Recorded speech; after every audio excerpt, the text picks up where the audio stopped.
My son said I didn't raise him right, so I sent him back the unpaid child support receipts. Mom's trying to bill me for my childhood, I kid you not. She actually sent me a binder full of receipts. That was the caption. It sat just above a poorly lit photo of the binder I had mailed him. 3 inches thick, neatly tabbed, each page bearing dates, names of daycare centers, school payments, doctor visits, grocery lists, clothing purchases, all in my aging handwriting. Decades of motherhood, reduced to a meme. He didn't call me when it arrived. He posted. Within an hour, the comments were coming in fast. Wow, imagine having a mom like this. You should charge her for the therapy you'll need. Sue her. This is emotional abuse. And then, the one that gutted me the most. She probably raised you poor and now wants you to make up for it. Pathetic. That was the narrative now. My life was rewritten by a child I carried through fevers, bullies, broken bones, and broken promises. One who now saw me not as the woman who made his life possible, but as the villain in his origin story. I sat on the edge of my bed, binder still in my lap, and stared at the screen. My phone buzzed. It was him. I answered. "You seriously thought this was okay?" he said, skipping any greeting. "I thought it was time you knew," I said calmly. "Time I knew what? That you kept every penny you ever spent on me like it was a tab? What kind of mother keeps score like that?" "I kept receipts," I said, "because no one else was helping. Not your father, not the government, not the neighbors who talked behind our backs." "Still not my problem," he snapped. "And now everyone thinks I was some kind of burden. You made me look like charity." "You weren't charity," I said softly. "You were my child, but love doesn't pay the bills." That silenced him for half a second. Then he dropped the bomb. "Well, I talked to Dad. He's willing to support me on this. We're getting a lawyer. You can expect to hear from them soon." I froze. "You found your father?" "Yeah, and he agrees. What you did is harassment. It's unhinged. You don't send a legal-looking invoice to your own kid unless you've lost your mind." I felt a long, slow heat rise in my chest. Not anger, not even fear, just something ancient, heavy. I kept my voice even. "Did you also tell him he owes you nearly $70,000, 0 cents in unpaid child support?" He didn't answer. "Because that's in the binder too," I continued. "Court-ordered payments from 1997 to 2015, 0 made. I covered them, every last one. I didn't take him to court because I didn't want you growing up in a war zone. But if he wants to talk lawyers—" "Enough!" he yelled.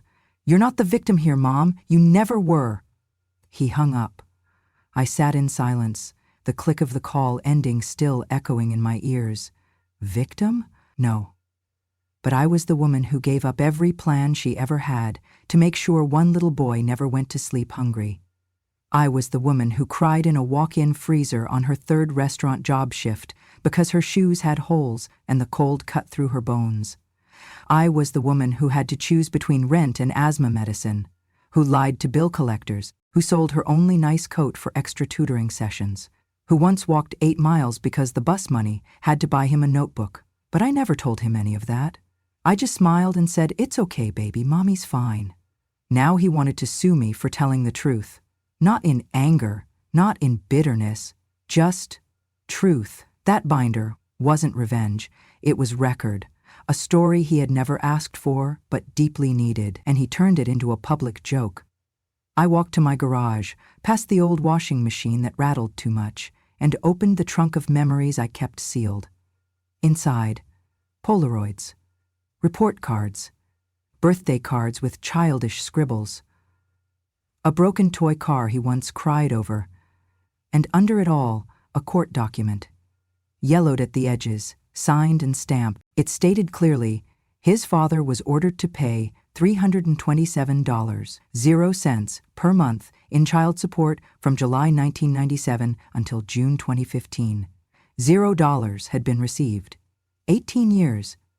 0, and I never told him. I thought it was kinder to let him believe his father was just far away. Not indifferent, not selfish, just absent. So I worked, I bent, I broke, I endured, and now both father and son stood on the other side of a courtroom line I never wanted to draw. I didn't post. I didn't comment. I didn't engage. But I did go to the print shop. I made 4 more copies of the binder, color-coded tabs, laminated sections, cross-referenced dates with report cards and clinic visits. I even included old pay stubs, receipts from used clothing stores, and a letter from a teacher thanking me for helping out with supplies that year. Each binder had a letter inside. This is not to hurt you. It is to remind you of the truth. When you rewrite our story, I want you to at least use the right ink. I addressed them. 1 to my son, 1 to his father, 1 to the lawyer, 1 to myself, and the 5th I sealed and wrote, for my granddaughter, should she ever need to know who her grandmother really was. Then I sat down, made a cup of tea, and stared out the window as the sun dipped below the horizon. Sometimes, you don't have to shout to be heard. Sometimes, you just have to stop pretending you were ever invisible. There was a time I thought I could sleep when he did. I learned better quickly. When he was asleep, I cleaned houses. I flipped eggs at the diner from 4 a.m. until 10. I came home, showered, changed into the janitor uniform, and mopped the school hallways where he'd someday learn to read. By the time I got home at night, my hands smelled like bleach and bacon grease, and my knees ached from stairs, corners, baseboards. I'd sit on the floor to take off my shoes because the act of bending felt like too much. But I never told him that. To him, I was just Mom. I wasn't exhausted, I was just quiet. I wasn't cold, I was thinking. I wasn't hungry, I was on a diet.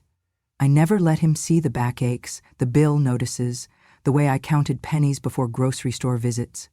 I made sure the light stayed on in his room, even if it meant mine stayed off. We didn't have birthday parties with rented clowns or pizza parlors. We had cake mix on sale, homemade banners, and one small gift, always practical. I wrapped his first dictionary like it was gold. He thought we were fine. That was the point. I remember once, when he was 10, a boy at school laughed at his shoes. They were hand-me-downs from a church family. He came home angry. "Why can't I just have normal shoes?" he shouted. I didn't answer. I just smiled and handed him the snack I'd made. He ate in silence, and I washed the dishes slowly. That night, I sewed patches into the soles of those shoes. By morning, they didn't squeak anymore. He never knew. I didn't take assistance, not because I was too proud, but because I didn't qualify. The system said I made too much working 3 jobs. They never asked what rent cost or how many weeks a bottle of antibiotics could blow up a budget. As for his father, I stopped expecting help the day he slammed the door behind him and never came back. The court-ordered payments, he ignored them. I thought of suing again. I even called legal aid once. They put me on hold so long I had to hang up and rush to my night shift. I never called back. Instead, I wiped down tables at a taco joint until 1 a.m., where the manager once told me I was too old to move that fast. I moved faster. I picked up side gigs cleaning Airbnbs, folding laundry for elderly couples, even sewing buttons on uniforms for a local dry cleaner. Every penny I earned, I recorded. That's why I had the binder, because when no one remembers what you gave, the records become your only memory. He never asked where things came from. The field trips, the after-school music lessons, the orthodontist. He never knew I sold my great-grandmother's necklace to pay for his braces, or that I used to skip my lunch break at the diner so I could afford his summer camp. I wanted him to feel like he belonged. He did, until the day he said he didn't. It was at Thanksgiving 2 years ago. He was scrolling through his phone while I served mashed potatoes. His wife was setting the table. I was telling a story about when he was little, how he once cleaned the living room by shoving everything under the couch. He interrupted me, not with a laugh, but with a sentence so sharp it cut the room in half. "You know, sometimes I felt embarrassed growing up. You always looked so tired, so poor." I froze, still holding the bowl. He didn't notice. He was still on his phone. I managed to smile. "I'm sorry you felt that way," he shrugged. "I just wish we'd had more." I looked down at the mashed potatoes. I didn't know what to say. His wife cleared her throat awkwardly and changed the subject. We ate in relative peace, but I couldn't forget that sentence, embarrassed to have me as a mother. That night I opened the storage trunk and pulled out every invoice I had ever saved. I found the tuition receipts from Lincoln Preparatory Academy, $6,200, 0 cents a year, paid in monthly installments. I found the summer camp charges, the art supply kits, the choir robe, rental. None of it was required. All of it was given and paid for by mopping floors at night, scrubbing kitchens before sunrise. When I mailed him the binder, I didn't include a note. I just tucked in a copy of one invoice. Lincoln Prep, tuition fee, $2,007, $516, 0 cents paid in full. And below that, a faded business card from Sparkle Cleaners, where I worked evenings for cash. I didn't say anything. I let the numbers speak, but he didn't read it. He shared it. He mocked it. He made it public. I'm not angry he felt ashamed. I'm heartbroken he thought the solution was to erase me from the narrative, to pretend the work behind his education, his summer memories, his straight teeth, never happened. I don't need a thank you. I needed him to see me, to understand that what looked like being poor was in fact the greatest act of silent sacrifice I could offer. I gave him a world I could never afford for myself, and now I see he grew up thinking I gave him too little because I never told him what it cost. The restaurant was too quiet for what it was about to witness. I had chosen the booth in the back, not to be dramatic, but because some things are easier to survive with your back to the wall. He walked in first, my son, dressed sharply, tired eyes, his lips tight with anticipation, not fear, just annoyance. He didn't even greet me. Then came the ghost, my ex-husband, gray hair now, a belly, a smug look that hadn't aged a day. He slid into the booth across from me like it was any other Tuesday, like he hadn't missed 18 years of Tuesdays. "Hello, Ellen," he said coolly. I nodded. "Let's get this over with," my son muttered, pulling out his phone. "I want this to be civil." "Of course," I said. He reached into his bag and pulled out a thin folder. "This is the draft notice from the attorney. It outlines the emotional distress caused by your recent actions. Also, potential defamation." I raised my hand slightly. "I'd like to go first." They stopped. Surprised, maybe, that I wasn't crying. I reached into my own bag and placed 2 thick binders on the table. One red, one black. I slid the red one to my ex-husband, the black to my son. "These are records," I said. "Receipts, court documents, pay stubs, statements from the school, letters from your pediatrician, 18 years of me raising a child by myself." My son shifted in his seat. My ex rolled his eyes. "I'm not paying for your filing habits," he scoffed. I looked him straight in the eye. "You were ordered to pay $327, 0 cents per month, starting July 1997, ending June 2015. You never paid a cent." I slid one last sheet across the table. A copy of the court order, his name printed in bold, the judge's signature beneath it. "You want to talk lawyers?" I asked calmly. "Start with this." He didn't touch it. My son opened the black binder reluctantly. I could see the skepticism turn to discomfort as he flipped the first few pages. Daycare receipts, the cost of school uniforms, bus passes, prescription bills, all paid in full, by me. "Mom," he started, but I kept going. "I didn't do this to shame you. I did it to show you the truth. You said I didn't raise you right, that I kept you poor, that I was a burden." I leaned forward. "I raised you alone, while he," I gestured toward my ex, "was living 5 miles away with another family." The silence cracked between us like dry ice in warm water. My ex finally stood. "This is pointless. You always did love the stage." "Funny," I said. "I always thought I was in the wings, holding everything together, while the men walked off." He grabbed the court paper, snorted. "You could have taken me to court again. I didn't want our son in courtrooms. I wanted him in classrooms." He left, didn't say goodbye. My son sat there for a long moment, flipping pages, quiet. I didn't interrupt. Finally, he closed the binder. "Why didn't you tell me any of this growing up?" I looked at him, eyes soft. "Because you were a child. I didn't want you to carry guilt. I wanted you to carry joy." He nodded, but I knew what that nod meant, not understanding, just acknowledgement, not remorse, just retreat. He stood, tucked the binder under his arm, and said, I still think you should have just talked to me before airing our dirty laundry. Then he walked away too. I stayed in that booth a while, ordered tea, let the steam rise and fade. 2 men had come into that room expecting me to fold. Instead, I laid the truth on the table, page by page. They left with it in their hands. What they did with it next was up to them. But I knew this much. There were no ghosts left in my house, only records. And a locked door to anyone who mistook silence for shame.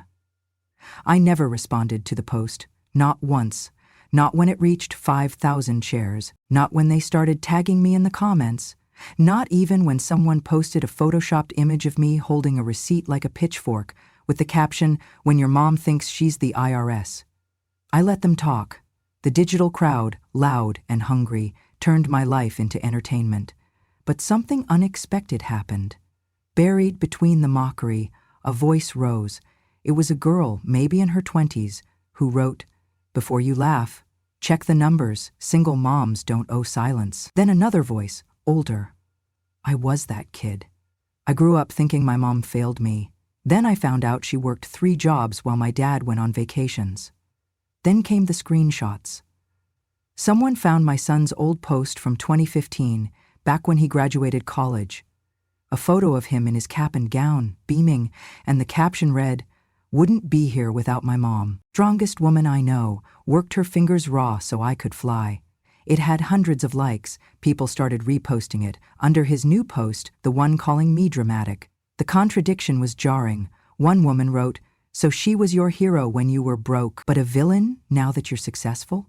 Another, "It's funny how gratitude expires when your bank account fills up." A journalist picked up the story, anonymized of course, but the headline was unmistakable: "The mother who billed her son." And the truth she never spoke. It went viral, not because of me, because of what I represented.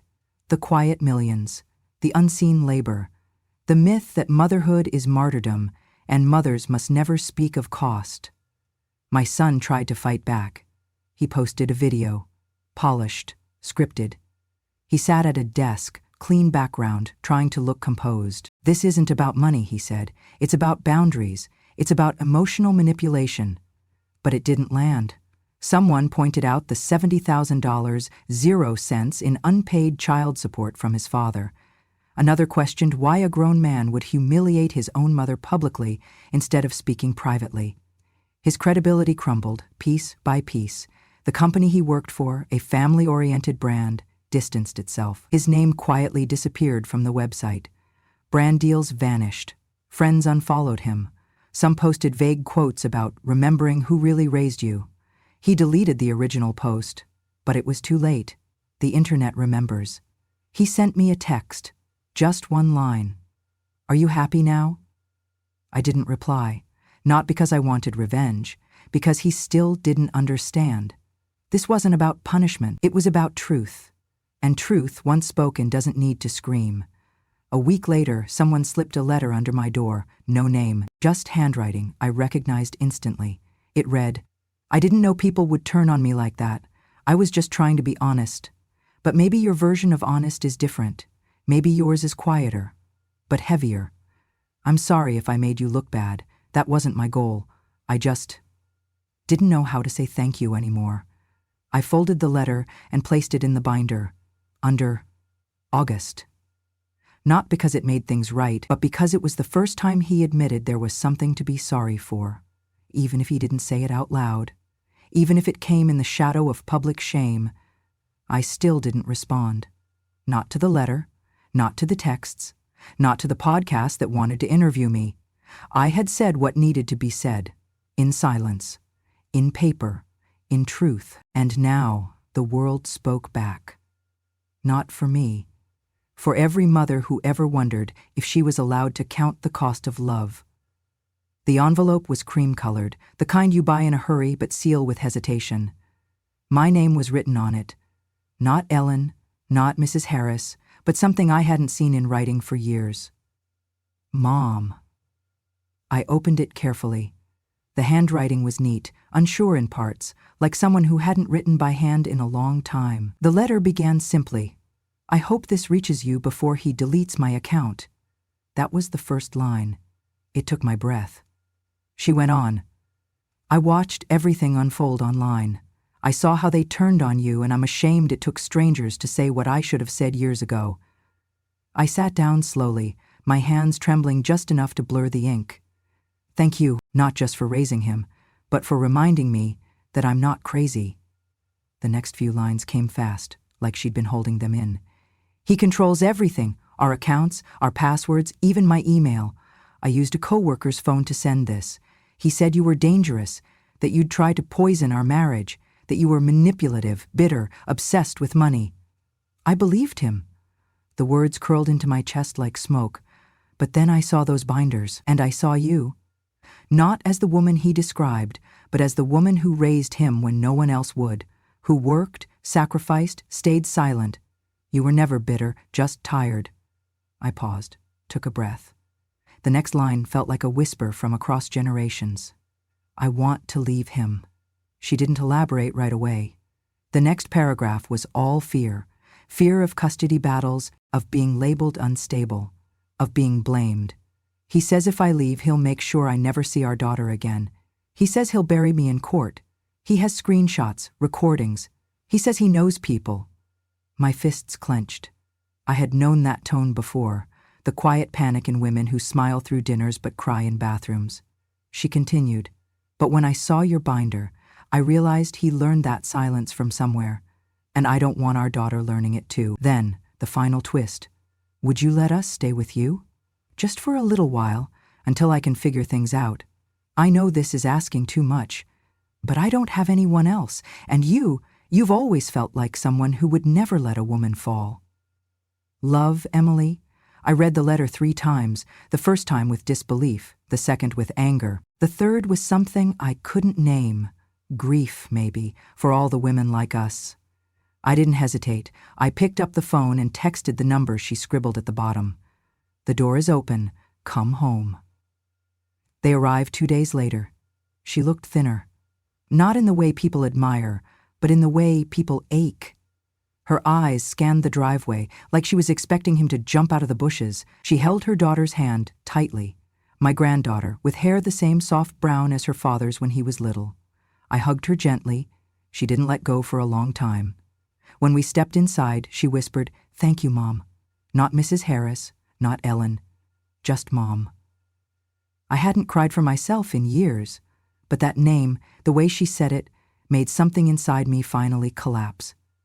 Not from pain, from relief. The courthouse smelled like old wood and cold air. It always did. Justice rarely came with warmth. Emily held my hand as we walked through the double doors. Her fingers trembled. Her face was pale but determined. I had seen that look before. In the mirror, 30 years ago, she was about to face a man who would rather burn the house down than admit he hadn't built it. But this time, she wasn't walking in alone. This time, the silence came with witnesses. The lawsuit he filed against me had been quietly dismissed weeks ago. Frivolous, the judge said, flipping through the binder of receipts I had submitted without a word. He didn't even look at my son, just raised an eyebrow at the man trying to sue his mother for reminding him of the truth. The court saw through it. But now, the courtroom wasn't about me. It was about her, about custody, about safety. And unexpectedly, it became about something more. It became about history. The judge reviewed the financial records. Emily's injuries, text messages, voice recordings, even statements from neighbors who had heard shouting through the walls. It was open and shut.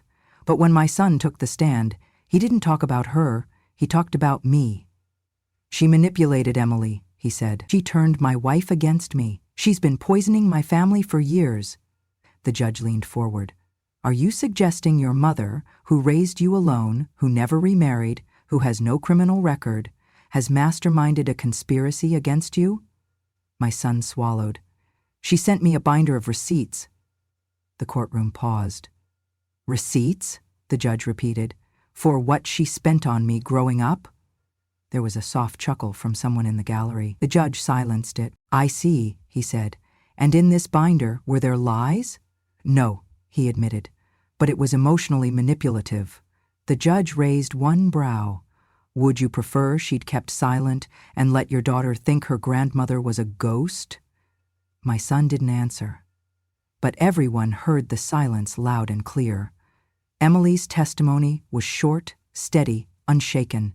She told them about the bank accounts he'd locked, the phone he monitored, the day he'd deleted her contact with her own mother, the night he punched the wall an inch from her face. She never cried. She didn't have to. Truth doesn't need tears to tremble. The judge granted her full custody. Immediate relocation approved.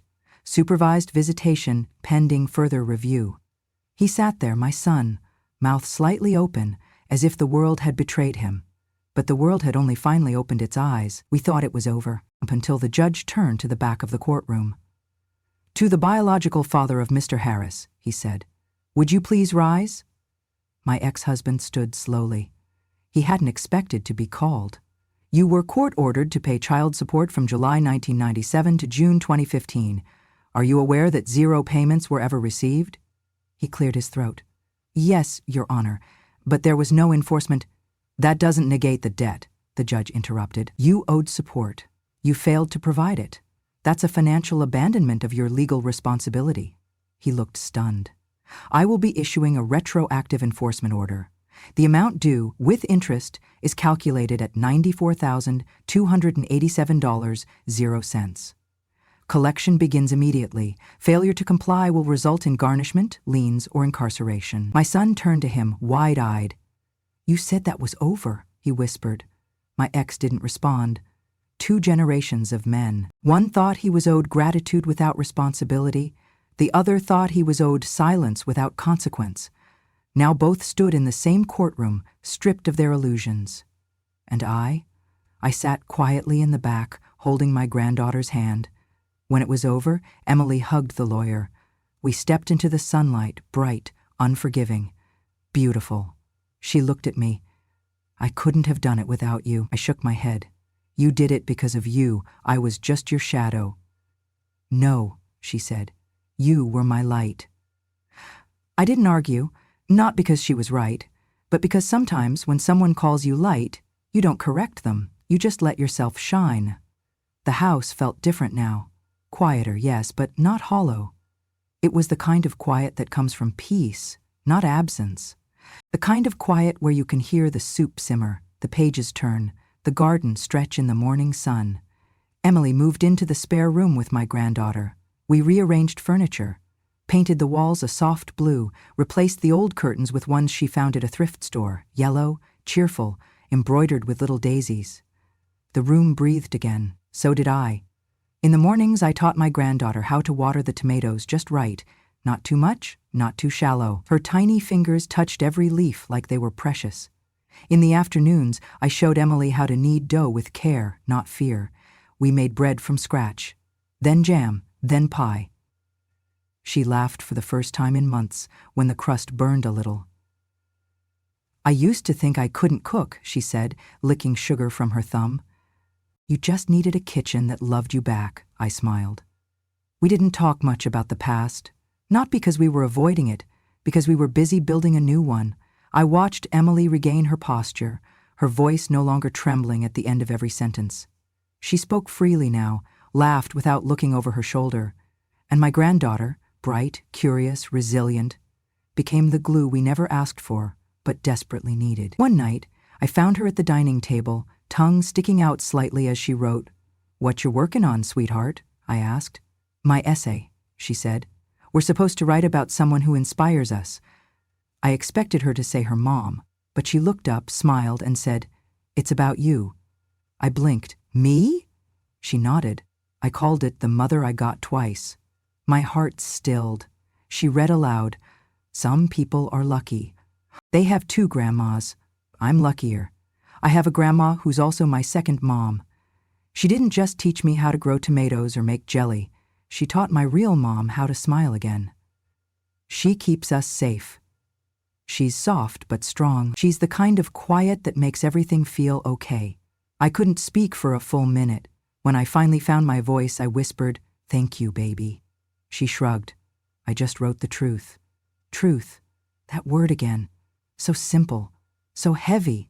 It had broken our family, yes, but now piece by piece it was gluing us back together. No shouting, no courtroom, just sunlight, bread dough, and one girl's honest words. And for the first time in my long, quiet life, I thought, maybe this is what healing really looks like. He came back on a Wednesday. It was cloudy, the kind of day that makes you think of unfinished letters and things left unsaid. The garden had just been watered. Emily was in the kitchen kneading dough, and Lily was reading on the porch. When the knock came, none of us expected it. 3 gentle taps. Not urgent, not weak, just tired. Emily peeked through the window, her breath caught in her throat. "It's him," she whispered. I looked up from my chair in the living room, knitting needles paused mid-air. "Him who, dear?" She didn't answer right away. I stood slowly, feeling the quiet ache in my knees an old companion. I walked to the door as she opened it. There he stood, David, my son. But to me, in that moment, he was a stranger, with eyes I once might have known. His shirt was wrinkled, beard overgrown, shoes dirty. He looked thinner, like someone who'd been running from something for a very long time, and finally decided to stop. He tried to smile. "Hi, Mom," he said. I tilted my head. "I'm sorry," I said softly. "Do I know you?" His face faltered. Emily stepped in gently. "She has memory lapses, David. It comes and goes." He looked at me again, eyes wet. "It's okay," he said. "I deserve that." We sat in the garden. Lily stayed near, watching from the swing. David sipped the tea I made him. He held the cup with both hands like it might fall if he wasn't careful. "I've been living out of a friend's spare room," he said quietly. "No job, no money, no excuses." I listened. No judgment, no pity, just silence. He went on. "I was angry. All the time, even when I was winning. Especially when I was winning. And I thought, if I could just blame someone, it would make sense." He paused, looking at the steam rise from the cup. "But blaming you never made me feel better, just emptier." I reached out and placed my hand over his. He stared at it, then he pulled something from his jacket, a folded paper, yellowed at the edges. "I never read the last page until recently," he said. He opened it and began to read aloud. "If the day ever comes when you want to apologize, don't bring flowers, don't write a speech. Just live as if you once knew how to love, and that will be enough." He folded the letter carefully.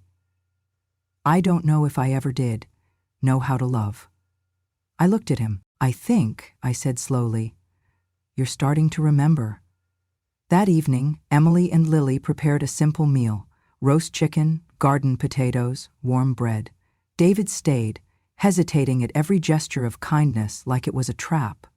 After dinner, he helped clear the table, washed the dishes, dried every plate by hand, silently. Before he left, he stood at the door for a long time. "I don't expect to be forgiven," he said, "but I wanted you to know. I see it now. What you gave, what I broke." I stepped forward. "I may not remember everything," I said softly, "but I remember this." I placed my hand on his cheek. "Once, you were a boy who made me laugh so hard I dropped my keys in the flour." He laughed, despite himself. "I remember that," he whispered. "Then there's still hope." I smiled. Days passed. He came again the next week. Then the week after that, not to ask for anything, just to be useful. He trimmed the hedges, painted the fence, repaired a broken step on the porch. Always quiet, always waiting. One Sunday, Lily brought me a drawing. It was of our house. 3 women in the garden, me, Emily, Lily, and standing outside the gate, holding flowers, was a man with a nervous smile. "I drew, Daddy," she said. I blinked. "That's your father?" She nodded. "He says he wants to be better." I kissed her forehead. "Then we'll let him try." One morning, I found David sitting on the porch steps, eyes red. I sat beside him. He pulled a crumpled photo from his wallet. Me holding him as a toddler, both of us laughing, covered in frosting. "I forgot this existed," he said. I nodded. "That was your 5th birthday. You refused to eat cake with a spoon." He smiled. "So I used my hands." I smiled back. And your feet, he chuckled, then grew quiet. I wish I'd remembered more of that, instead of just being mad at everything. You were hurt, I said, and hurt people look for targets. But I hit the wrong one. I shook my head. You hit the one closest to you. That's how pain works. He looked down. Can I ever make it right? I didn't answer right away. Then I said, don't make it right, just make it better. That fall, Lily entered a writing contest again. This time her essay was called The Day My Dad Learned to Listen. It didn't win a prize, but it won something greater. David framed it, hung it in his new apartment. Small, modest, but his. Years later, when my memory faded completely, he came every week, read to me, brushed my hair, planted roses in the garden because he knew I used to love them, even if I couldn't tell him so anymore. One day, Emily asked him why he kept coming when I didn't even know his name. He smiled, placing a hand on my shoulder. She may not remember me, he said, but I remember the woman who taught me what love sounds like. And then he turned to Lily and added, and now it's my turn to pass that on. Thank you for staying with me until the end. If you've ever been betrayed and still left the porch light on, hoping somehow they'd find their way back. If you've ever raised a child with both hands and both knees and watched them walk away as if you'd never carried them. If you've ever been told you were too much, too emotional, too old, and still chose to love anyway, this story was not just mine, it was yours. Because for women like us, our silence was never weakness, it was the cost of survival. We stayed quiet so they could speak. We stepped back so they could walk forward. We swallowed every insult, every eye roll, every slammed door, and kept the soup warm anyway, not because we didn't feel the hurt, but because we knew love isn't always loud. Sometimes, love looks like showing up to a courtroom with a binder full of truth. Sometimes, love means sewing soles back onto shoes in the middle of the night. Sometimes, love means letting them forget your name if it means they can finally remember who they are. And sometimes, the strongest thing you can say is nothing at all. So, if you've ever sat in the back of the room while someone else told your story wrong, if you've ever wished someone would say, she didn't ask for applause, but everything you are stands on her shoulders, then let me be the one to say it now. You are not invisible. You are not replaceable. You are not wrong for remembering what they wanted to forget. You are the reason this story exists. Subscribe to Grandma True Stories because silence has a memory. And sometimes, the quietest woman in the room is the one who finally speaks loudest when the world is ready to listen.